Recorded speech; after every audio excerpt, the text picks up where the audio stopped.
中學會考即將放榜，本來副學士係為一啲未能夠成功升讀中六嘅同學提供另外嘅出路，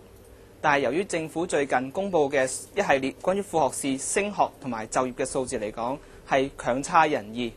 對於好多同學嚟講，副學士變成一個高不成低不就嘅次等學歷，畢業更加等於失業，更加等於係周身債，咁樣係令人哋覺得好可惜嘅一回事。根據學友社今年嘅輔導熱線服務，家長同學生查詢最多嘅係同副學士有關嘅問題，概括而言就係專業認可嘅問題、師資嘅問題以及銜接大學學位問題等等。有部分計劃報讀副學士課程嘅同學曾經試過登入教育局經評審自資專上課程資料網去查詢課程嘅資料，但係就發現咗數據模糊不清，例如就冇提供每個課程可以升讀大學學位嘅比率、佢哋嘅師資水平同埋可唔可以獲得專業資格等等。我認為學生同埋家長對於副學士課程疑問多多，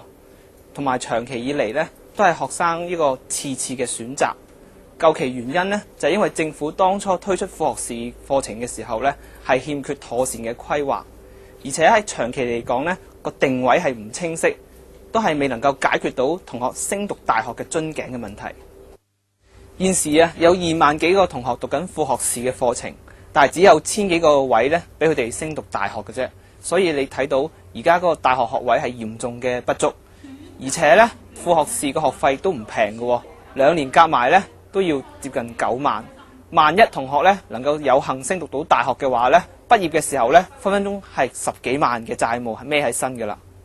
加上副學士嘅課程質素參差，有大部分嘅導師都係冇博士學位嘅，有部分嘅課程